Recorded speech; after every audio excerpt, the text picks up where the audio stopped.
Ancient philosophy talked about an end of time and a transformation of humanity. And while they could tell us about when this might occur, they really didn't underline why it would occur. Now we know why we are facing our imminent extinction on this planet and coming to those prophecies and making them real. And that is this. We base our world on knowledge. Knowledge is power. Lack of knowledge is lack of power. Well, the knowledge that we've been operating with for many centuries, and the last couple hundred years specifically, the new scientific knowledge, is not actually found to be valid today, which means we've been operating from misperceptions, misbeliefs about the world comes from. Well, the idea is very simply this: if you don't understand, if you have a misperception of the world, it can kill you.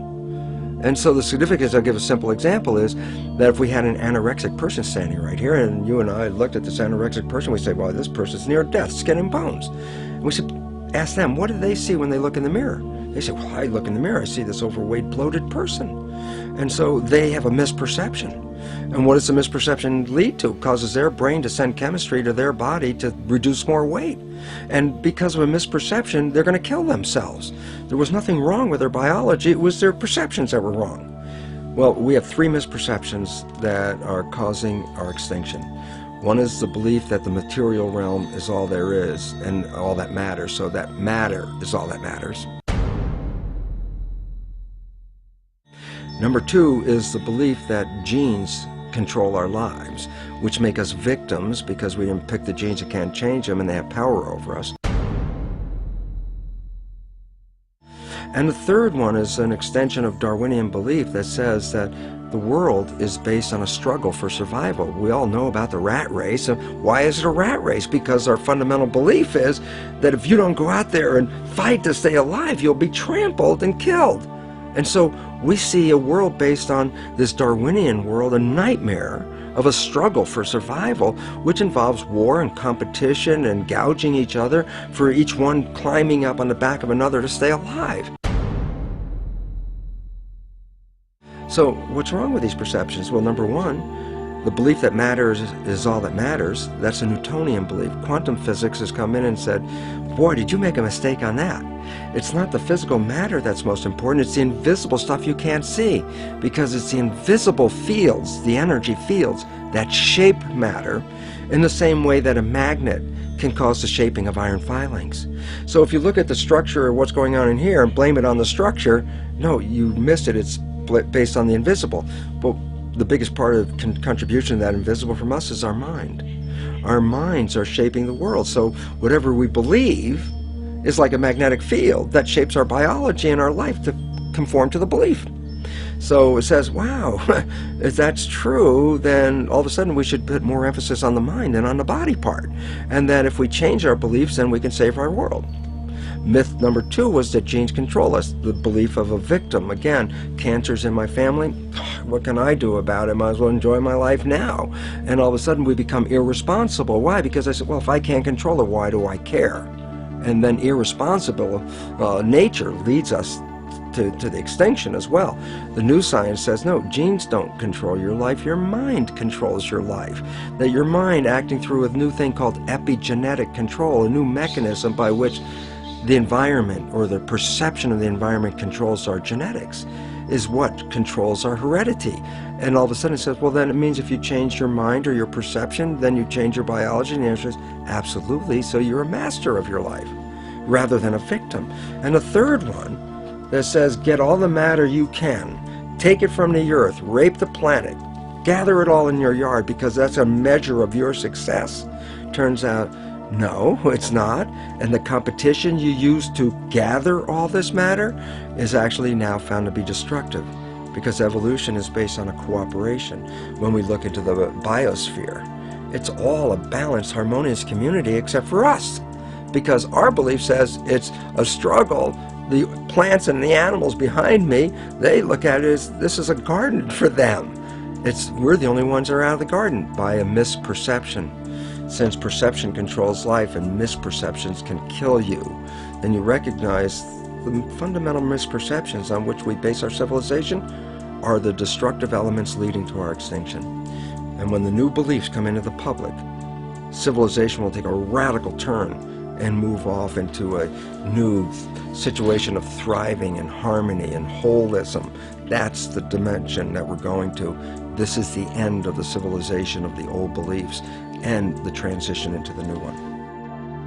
It's really interesting when we look at the world right now. It's in crisis, and that really promotes a lot of fear, which then creates a worse situation, because then we get into protection, shut ourselves down. So I think we should look at what's really going on in a different understanding.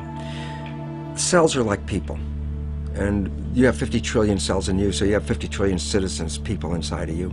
But imagine you were inside a caterpillar, and you were in there with millions and millions of other cells, and all the cells have jobs: digestion, respiration, muscle cells doing their thing. Everybody's got a job. Caterpillar's growing. Everybody every day at the end of the day go, wow, man, we were working today. This thing is building. The caterpillar's getting bigger and bigger. The economy in that caterpillar's growing. So you as cells inside, you don't see the outside world, you see the inside world of your universe of cells as workers and all that. And you're looking around saying, yeah, system is growing, economy's great, everything's wonderful. Then there's a point where the caterpillar reaches a certain size and things start to slow down. And all of a sudden when things start to slow down, there's like more cells than necessary for the jobs. Cells start getting laid off. Actually, what's happened. And many cells in this fear state actually commit suicide, which in biology is called apoptosis. They actually commit suicide because they look around going, oh, this thing's falling apart. Everybody's losing their work. That seems like it's coming to an end. And while everybody's in that panic fear, there are other individual cells in there that are not panicked. These other cells, genetically identical, but have a different vision. And they're called imaginal cells. That's the name of them. And these imaginal cells, they're in the midst of all this falling apart of their civilization, are looking and say, there's something better and more beautiful in front of us. They're the ones that create the butterfly.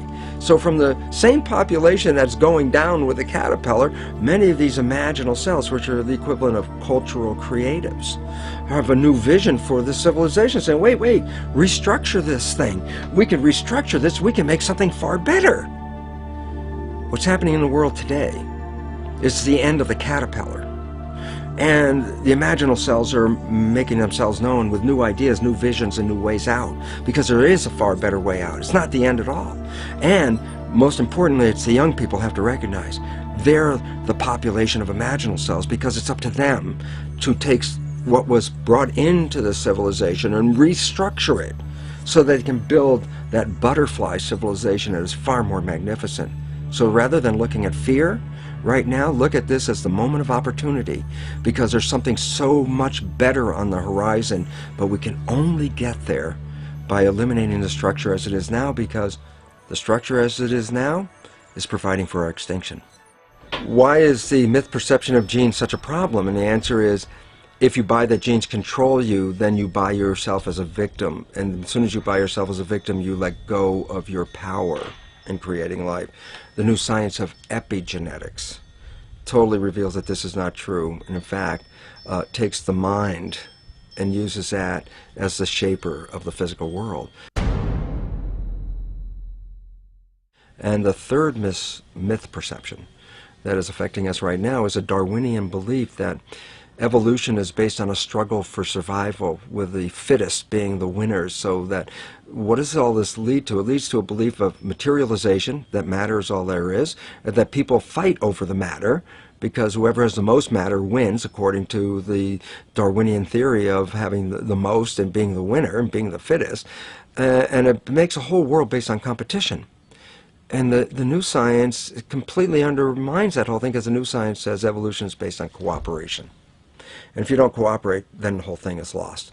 What we're seeing right now is, with all the competition of each other destroying each other, wars, competing for material existence, raping the planet and tearing it apart to get some pieces of it to hold in your hands and say you won the game.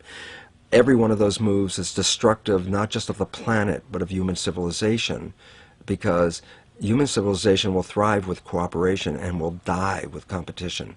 And we're caught up in these three old beliefs, these three old myths, as being truth. And if you operate from these truths, then you end up with the extinction that lies before us.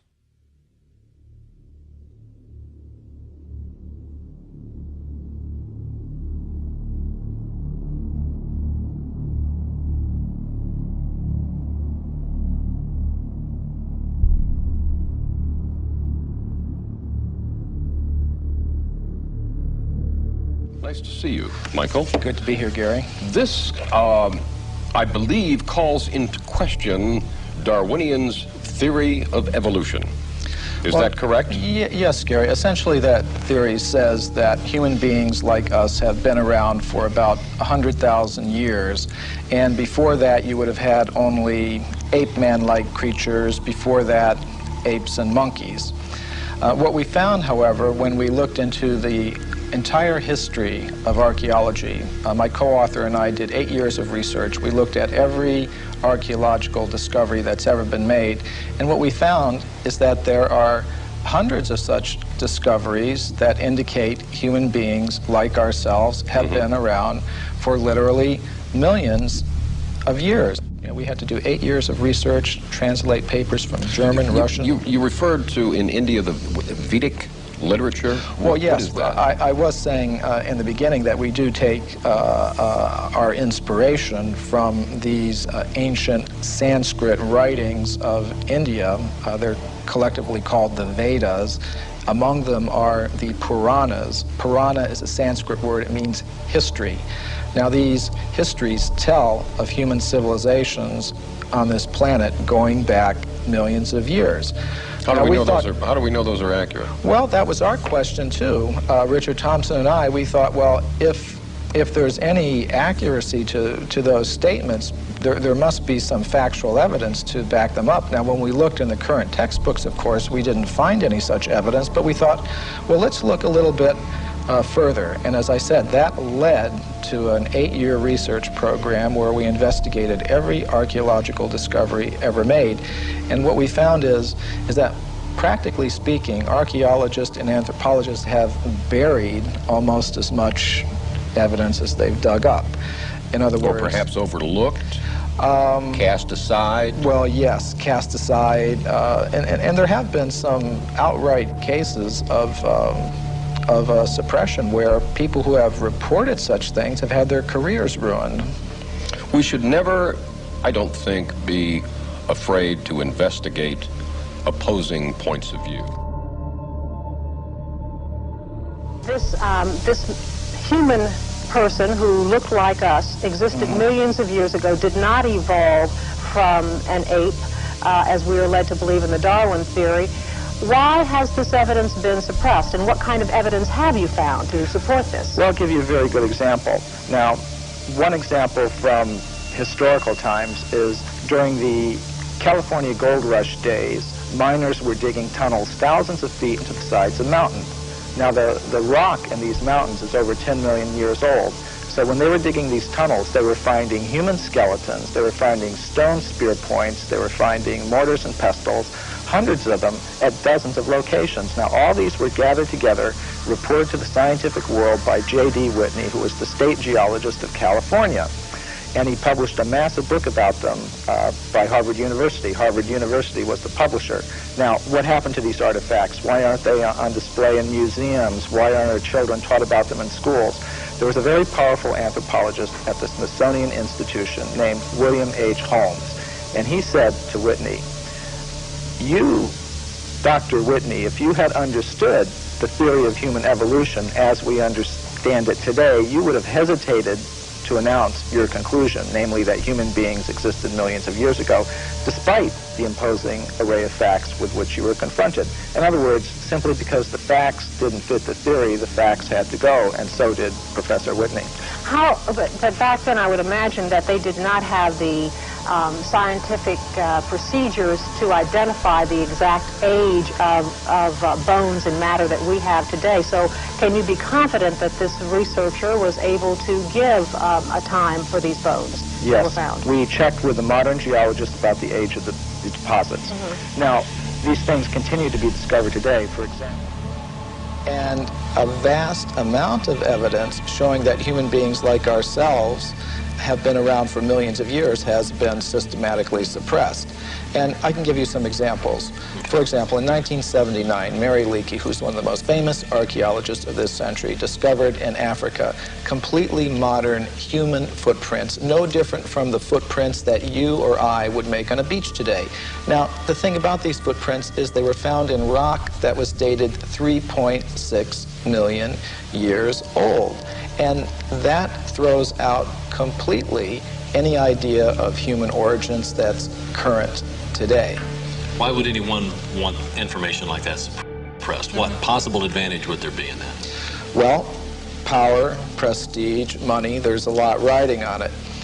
If even one of the hundreds of cases that we document were found to be true, accepted, that would mean that everything we've been told about human origins and antiquity for the past 150 years is simply not true.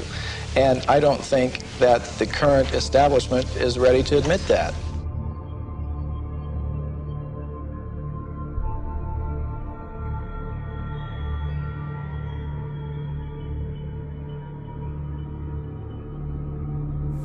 I think that scientists find it harder in some ways than many other people, you see, and some other people, because there's still a strong commitment, even perhaps partly unconscious, to the old atomistic worldview. So what you're saying is that science has shown us something that scientists do not want to see? Well, they become so used to the way of seeing it that they don't want to change it. You see, they feel uncomfortable about changing it, and they feel there's no reason to change it. Many of them, they say, well, we're doing so well now, why should we change it? In one sense, it looks as if we're doing very well, you see, but if you look at the broader view, it looks very dangerous.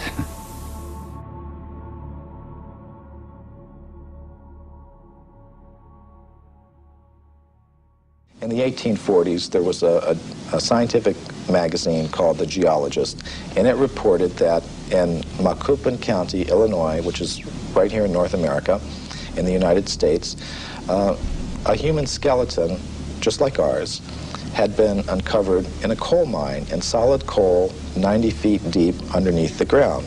Now, Richard Thompson and I were able to discover from the reports exactly where that occurred.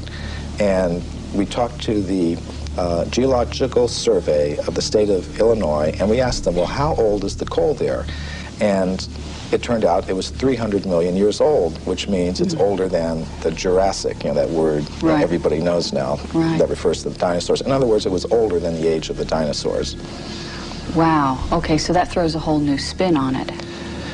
Yes, indeed it does. And some of the scientists who have read the book have obviously recognized that. For example, William Howells, who is one of the big anthropologists of this century, one of the architects of the current paradigm, he said, well, if what you say here is true, it more or less throws a monkey wrench into our whole picture of how life originated on this planet. And I think it does. Something you alluded to a few moments ago I want to bring up again.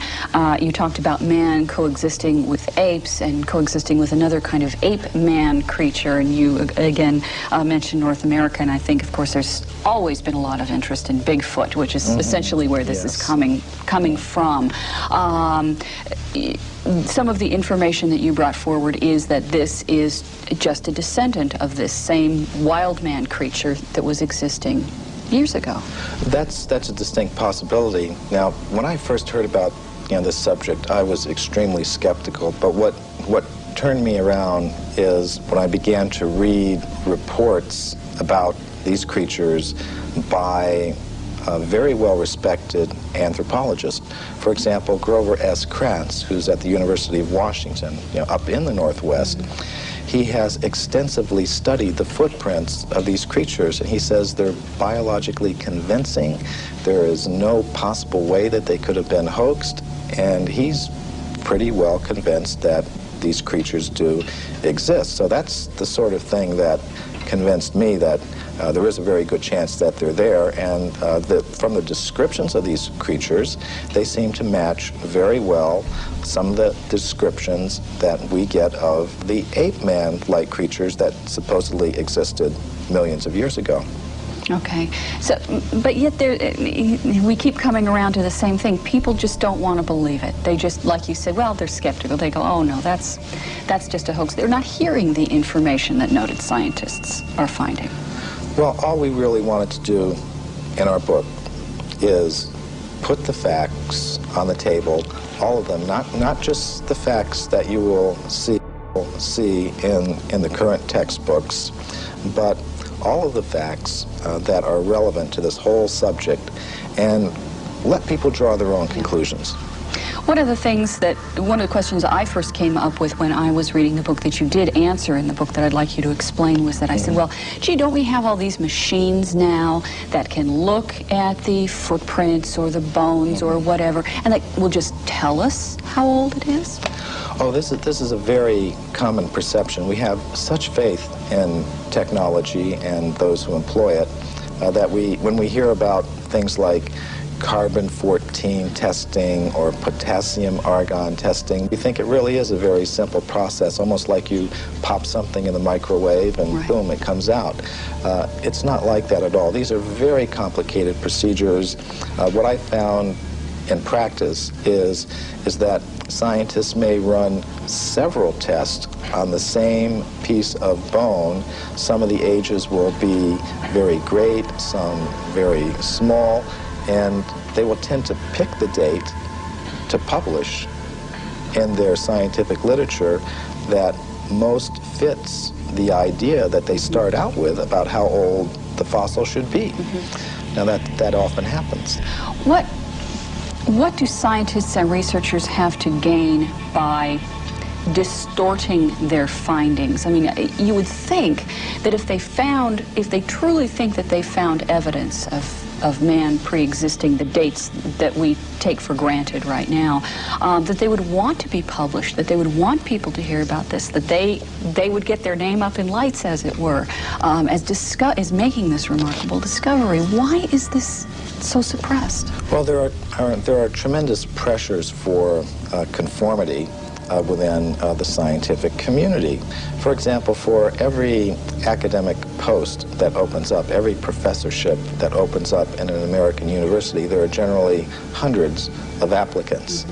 And it does not help your reputation if you go reporting things that should not be reported. It could be very bad for one's reputation. And in our book, we document several cases of that.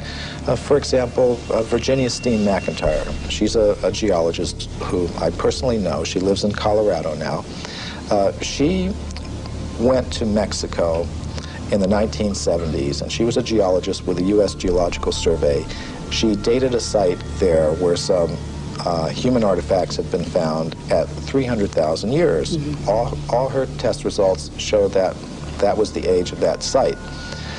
But because that went against the dominant idea that human beings have only been in North America for 30,000 years, she said she was not able to get the report published. She was labeled a publicity seeker and a maverick in her community of scholars, and she said she eventually lost a professorship that she held at an American university because of this, and hasn't been able to work as a geologist since.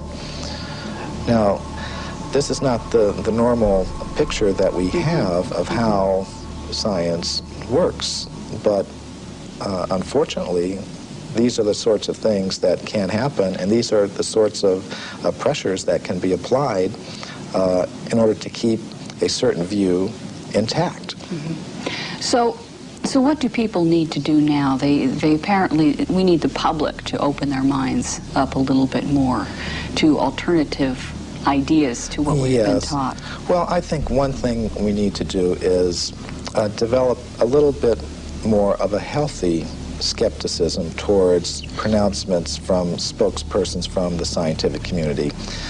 Just as we've learned not to accept without question every pronouncement that may come from the press secretary of a politician or the public relations office of a corporation. We may want to dig a little further, keep an open mind, have some healthy skepticism, and I think perhaps we've placed spokespersons from the scientific community on a little bit of a pedestal, and we may need to give them the same sort of treatment that we would give to spokespersons from other groups in society. Let's just put the facts on the table and look at them and see how they've been dealt with. It shouldn't matter, you know, what your motive is. It's like bowling. If you bowl a strike, who cares if you're doing it for this reason or another? I mean, facts are facts. Now, the facts that we've uncovered... Well, we know statistics can be distorted for whichever way someone wants them to be distorted. We know that. Right. You and I could take the same statistic and change it around and make it look different. So let's look at them. You have talked in terms of the fact that scientists don't cheat. That's a myth. You say there's actual cheating going on. Oh, that's very well documented. For example, the Piltdown case is a very famous case that documents that. Now, what that has to do with is early in this century, there was a purported discovery of an ape man in England based on a skull and a jawbone. And this Piltdown ape man, was in the science textbooks for about 40 years. And then suddenly it was revealed that the British Museum had tested these fossils and determined that it was a very elaborate hoax. And many people have speculated about the identity of the person who was the hoaxer, and practically all of them center on different scientists in England, such as Sir Grafton Elliott Smith or Sir Arthur Smith Woodward, all very well-established scientists in England, because only somebody who knew the scientific method very well could have prepared these fossils in such a way that they would have fooled the scientific community all around the world for 40 or 50 years.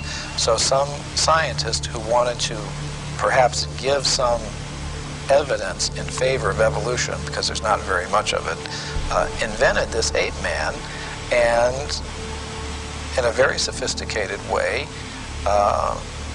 cheated, literally. And this is admitted by the scientists themselves.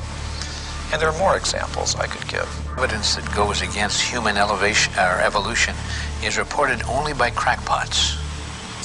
Now this is one of the standard techniques that the scientific community tries to use against anybody that reports something that goes against their ideas.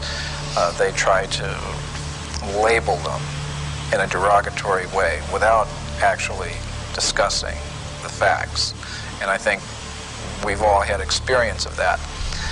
But the real facts is that actual scientists have, over the past 150 years, reported many astounding facts that go against the theory of evolution. And the present scientific community doesn't want people to know that. They want to promote the idea that anybody that's against evolution is somehow or other a religious fanatic, a crackpot, but it's simply not true. And I've personally met scientists who have discovered some of these things, and what happens to them is it's very unfair, the treatment to which they are subjected. We're going to go to Anton in Brookfield, Wisconsin. Anton, how are you? Fine, thank you. Your comment. I've often wondered how the perfect complementary male-female systems of reproduction could have evolved from unintelligent life forms. You know, Anton, not only is that a good question, but also the point is if evolution occurred, it'd have to be simultaneous evolution of both species at the same time. Right. Because if it took 1 million years for the female to evolve, it would have kind of messed up the whole procreation thing, wouldn't it? Right. That's my question. A good question. Stay right there. Michael Cremo, your response. Well, I would like to put together a book called Darwin's Fairy Tales. And I think that would be one of them. You can just look at so many examples of complex structures and behaviors in different creatures, whether it's how the spider learned to spin its web, or how our human reproduction system came about, or any of these things.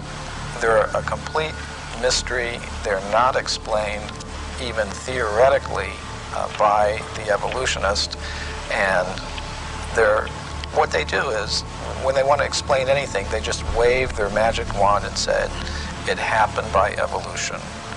And that's why I call it Darwin's fairy tales.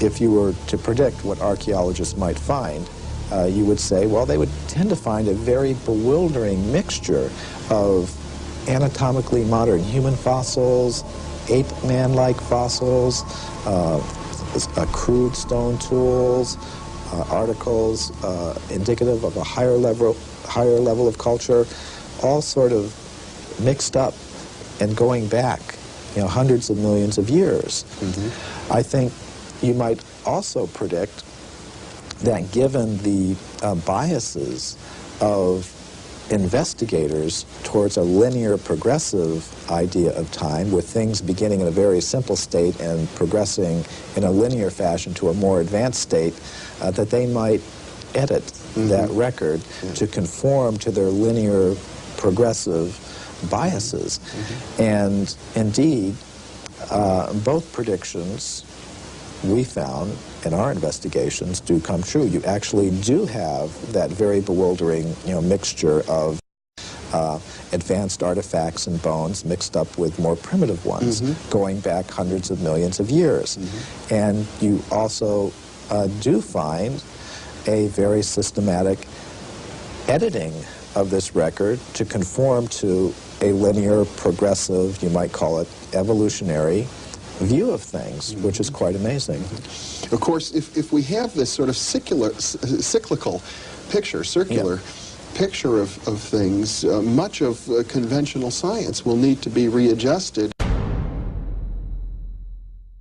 There's still a strong commitment, even perhaps partly unconscious, to the old atomistic worldview. So what you're saying is that science has shown us something that scientists do not want to see. Well, they have become so used to the way of seeing it that they don't want to change it. You see, they feel uncomfortable about changing it, and they feel there's no reason to change it. Many of them, they say, well, we're doing so well now, why should we change it? In one sense, it looks as if we're doing very well, you see, but if you look at the broader view, it looks very dangerous. Now, many people are talking about this new worldview that's coming up these years. Do you see a new worldview coming up in the Western world? Well, in a certain part of the Western world, yes. I think a worldview in which there's more focus on wholeness, on process, rather than on analysis into parts and more static constituents. But does that come up because we want it, or because we are forced to take on it? Well, probably both. I mean, that is, I think a certain fraction of the people want it. Perhaps they're tired of the old one, they don't feel it's working. And also there's some evidence for it, I think, especially in physics, and probably in other sciences as well. The evidence in physics comes partly from relativity and partly from quantum theory, or perhaps more from quantum theory than relativity. Again, all of these you see combined to the notion that the universe is a kind of indivisible whole, rather than analyzed into constituent elements which interact as separately existent. So the classical level, Newtonian level, is explained by quantum mechanics as a limiting case, you see, of a more, so that you have a whole, but the whole determines itself to behave somewhat like independent parts in many cases. So even whether it's going to be behaving like parts is determined by the whole, right? But what we can see is the parts rather than the whole. We see, in physics, we see the parts because that's the way we approached them the last few centuries. I don't know if, you see, I think our perception is influenced by our way of thinking, so that we accept this mechanical way of looking at things. But if you went back 1,000 or 2,000 years, I don't think people actually saw the parts as primary. The way we see it depends on the way we think, you see. We actually make up everything in the sense all these theories are made up by us, but in these theories we place the parts, we may either place the parts as fundamental or the whole as fundamental. Now the quantum mechanics is placing the whole as fundamental. That's, I think, the most basic change it makes, right? Finally, every theory is made up by us, and we're going to see whether we can apply it coherently to reality. You see that I think we could make an infinity of different kinds of theories, and some of them would be more coherent than others, you see. For example, if somebody is said to be mentally disturbed, he has another theory which we think is incoherent, but to him it looks coherent, right? Because we can always ignore what is not working, you see. Or we say we'll solve that later. You just said that in reality we make it all up, not just the parts, but also the wholes. Could you explain? Well, I think that's the question. What is the relationship of theory to reality, you see? Now, one view is that it reflects reality, you see. Now, that I think that it corresponds to reality. I think that view is only limited, right? Like a map is said to correspond to a city, but there's nothing on the map that corresponds to anything in the city. In the map you see dots of print, and the city, which is very vaguely defined, the city is also vaguely defined. So what corresponds is certain abstractions that we abstract. Right? But the map, the real test of the map is that it guides us correctly in the city. And if it's a wrong map, we will find incoherence, right, in our action. Right? Now, you see, so therefore we make it all up, but the question is how coherent is it when we try to make it work? You see, that's really the key. Some theories are more coherent than others, but it's often hard to tell because when we come to a theory as broad as a worldview, we find it very hard to detect incoherence because the worldview tends to state that things that don't fit are irrelevant, or else says we're going to get them in order later. We haven't solved that problem yet. So incoherence can easily be not noticed, right? But if people are and also people would like not to have their worldviews questioned, because they have got used to them and feel comfortable with them. So therefore it's very hard to question a worldview.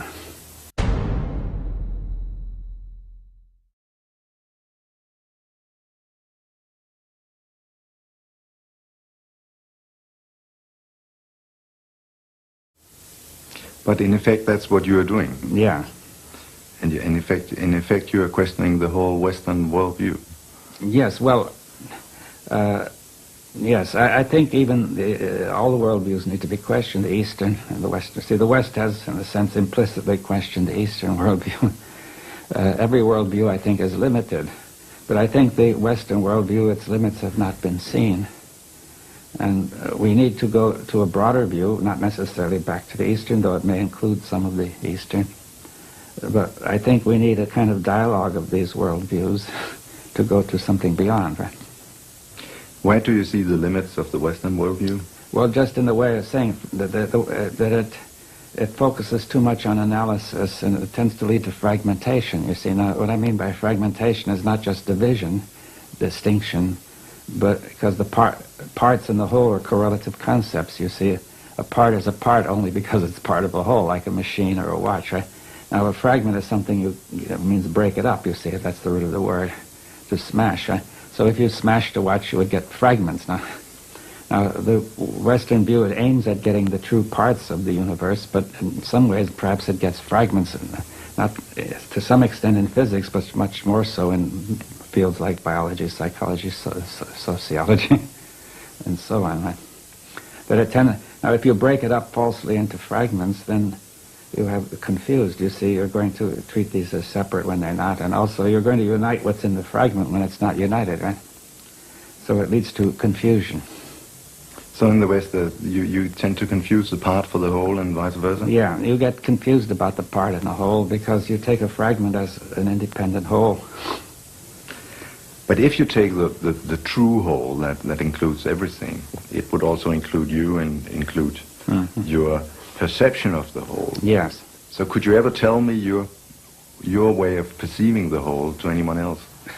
Well, we can have a dialogue and so begin to exchange, you see. In other words, I can't tell you unless we're talking together. You see, we have to exchange our views on that, right? And perhaps now, and then there comes the problem that people are ready to listen to somebody else's worldview, you see, seriously, without resistance, you know, without opposition. But I think the observer is an intrinsic part of the whole. That's what quantum mechanics is teaching us too in physics, right? That the observing instrument is just as much part of the whole, and therefore, because of the possibility of these non-local interactions in quantum mechanics, when an observation is made, the two systems are not really distinct, you see. Therefore, they participate in each other, and you cannot therefore get an unambiguous meaning to the measurement, right? The same happens between human beings. You see that if somebody tries to measure somebody else, talk to him, there's a mutual change which makes it impossible to get an unambiguous attribution of qualities.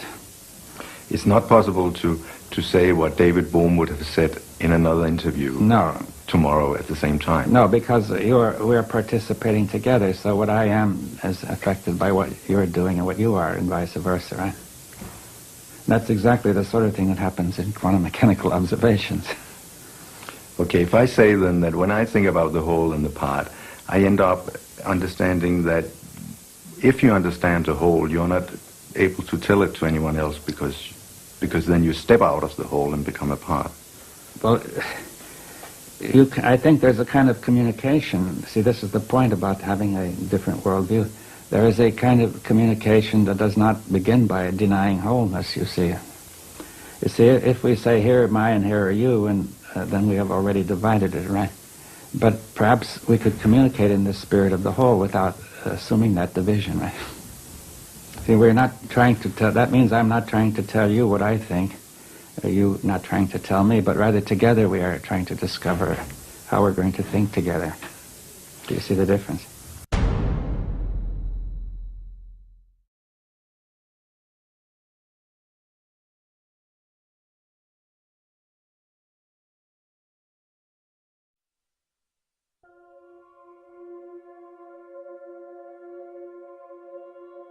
So you eventually became a biologist. What did you actually learn then? Well, it was interesting because I became a biologist, a developmental cellular biologist. I'm working on cells, of course, and in my graduate work I was cloning stem cells. And it's interesting because a lot of people think stem cells are something brand new that just came into this world recently, and the fact was I was cloning stem cells back in 1967, 40 years ago. And the significance was, while I was doing this research, I was also teaching medical students. So I was teaching medical students the foundation of how cells work, the conventional story out of the textbook, genes control life, what we call the genetic determinism, the belief that genes control your traits, behavior, your physical characteristics, etc. And what my research revealed when I was studying the stem cells was this, very profound. I put one stem cell in a petri dish all by itself, and it would divide every 10 to 12 hours. So it'd be 2, 4, 8, 16 cells, 32 cells. After about 2 weeks, I have thousands of cells in the petri dish, but what was unique? They were all genetically identical. But then I did the experiment. The experiment was to take some cells out of the dish and put them into a separate dish with a different environment. Okay. And so the environment is a culture medium, but the culture medium to cells is like the world that we live in. It's got the air, the water, the food, all the things in it. So I take the cells out of my stem cell dish, put them in a separate dish with a different environment, and the cells form muscle. But then I went back to the same dish with genetically identical cells in it and took some cells out and put them in a different environment, and they form bone. And then I went back to the same dish with genetically identical cells and put them in a third petri dish with a different environment, and they form fat cells. And there I was confronted with this reality. All the cells are genetically identical, but they had different fate, fat, muscle, bone. I said, simple question, what controls the fate of cells? And the answer is the environment. It was the only thing that was different because they were all genetically identical. So I started to really say, oh my goodness, here I am teaching genes control life to the medical students. And yet the cells were revealing to me that, hey, they all had the same genes, but it was the environment that I put them in. And so the environment controlled their life. And a very simple experiment that is very profound for us today is, if I took my dish with plastic petri dish with cells in it and moved it from a healthy environment to a less than healthy environment, the cells get sick.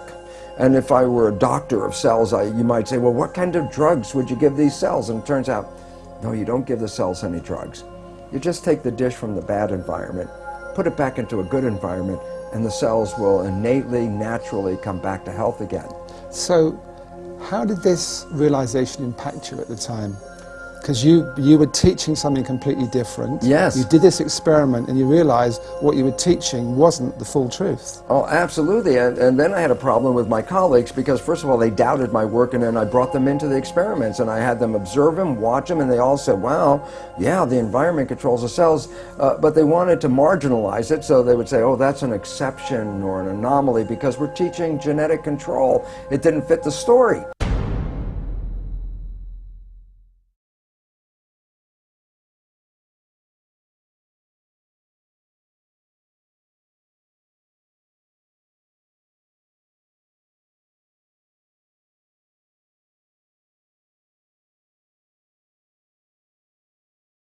The net result, what it led me to do was I had tenure. I had tenure at the university. I walked out of the university and said, look, I can't keep my integrity and at the same time teach something I know was patently wrong. So I walked out because I saw that teaching the belief that genes control life was very, very incorrect. And it's very interesting because I did that in 1970. Now that's like 30, 40 years ago. And guess what? The new science that is just coming into the forefront of our world today is something called epigenetic control. What I was teaching was genetic control by genes. The new science, which is now coming around, is called epigenetic control. And what that means, you understand the prefix epi means above. So you say epidermis, that means the layer above the dermis skin. If I say epigenetic control, literally it says control above the genes. And this is the new science. And why is it profound? Because when you teach genetic control, you teach victimization. You didn't pick the genes as far as we know. The genes control your traits. You can't change the genes, so you become victimized by your heredity. And the new science, epigenetic control, reveals how your response to the environment. As you change your response to the environment, you change the fate of your cells, just like in the Petri dish. That makes you a master, because you're the one that has the opportunity to change your perception and response, so therefore you're the one that controls your genes. But it took you some time, didn't it, to actually incorporate that in your life? Because I know in the Biology Belief, your book, you talk about you went through a very unhappy period. Yes. Your father was dying of cancer. You had a very messy divorce from your first wife, and you weren't happy. And you thought at that point that actually your genes did influence, and you had unhappy genes. And it took you some time to actually realize that in your life you could change things. Yeah, it was very interesting because, again, I was still coming from the programs of my own deep beliefs, which I got from childhood on, about genetic control. And yet, it was funny because I was at that point also going out and beginning to talk to people about this new science, about if you understand what I'm talking about, you can create this fabulous life. And it was fun because in the beginning I would try to get people together and I'd tell them, you can create this fabulous life, and they'd sit at me and look and go, you know, Lipton, for a guy who says you can create a life with this stuff, your life doesn't look that good. And essentially I almost said, fortunately I didn't say the words, but I essentially said, well, do as I say, not as I do. And that was the opening point that said, oh my God, I can't just talk about the academics of the new science. To make it work, you actually have to apply the principles of the new science. And that was a change point in my life where I said, well, I'm not going to lecture on this unless I verify to myself that by influencing my personal beliefs and attitudes and things that I can change my biology. And it was wonderful because it only took just a short time to realize how I manifest profound changes in my life by taking in the understanding that how I see the world, my perceptions, control not just my internal biology and my genetics and behavior, but it controls how I create in the world around me. So I went from a world of almost self-destruction into this world of more mastery. And the most exciting thing is I found since that time that I absolutely live in heaven because I've created a life. Let's look at practically how you did that, just so people pick up a few clues.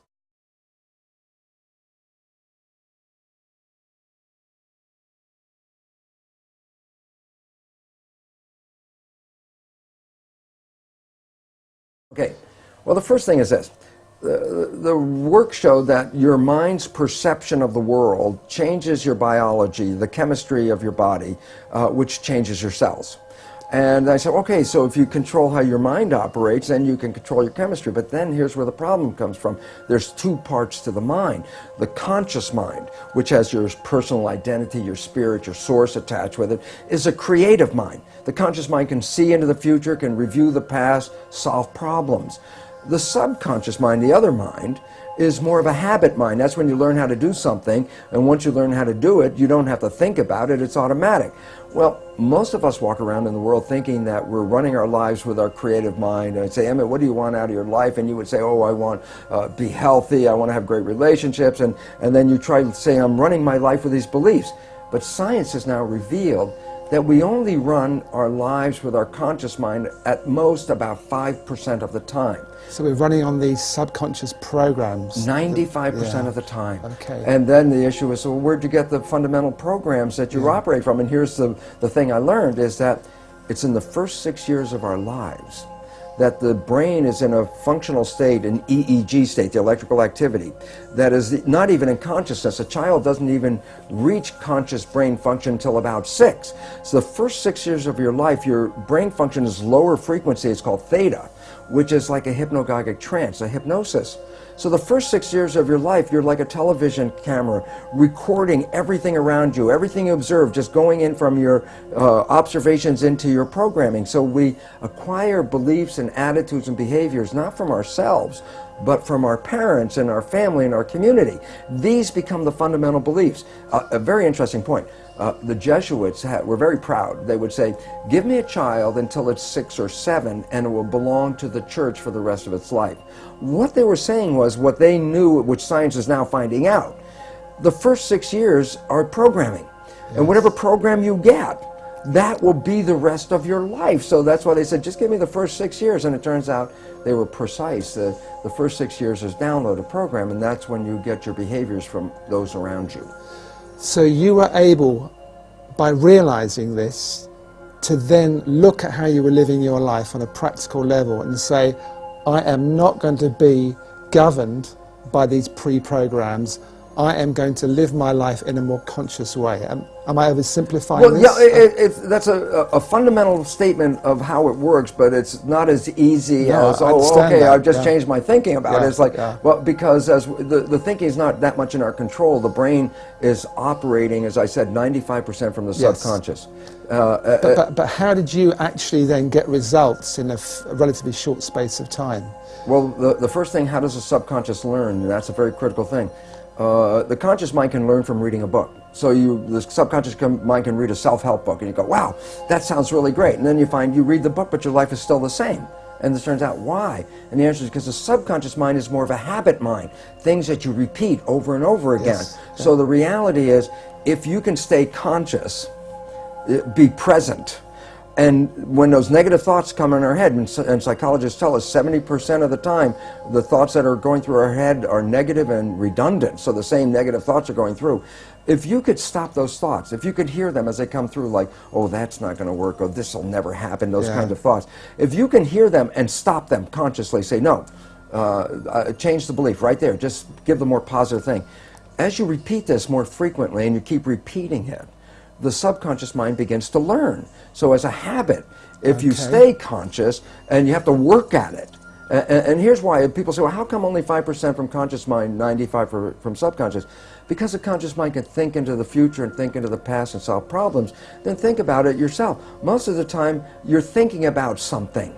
Well, if you're thinking, you're using the conscious mind. Well, if you're using the conscious mind for thinking, then who's running the show? And the answer is, when you're not paying attention and you're thinking about what I'm going to do tomorrow, your subconscious is running the show. So you used the words, be present. Be present. Which be mindful. We hear a lot. So be mindful, which really means be aware of what's going on, So you get an automatic reaction, you're aware of that, and you say, I don't want to go there, that's an old pattern, and you look at a new way to be in that situation. Exactly. And you have to repeat it over and over again, because if you think, well, I got mad at myself yesterday because I repeated that same stupid thing, and I got mad again today because I repeated the same stupid thing, and then people give up because they get frustrated. And it's like, no, it's a habit.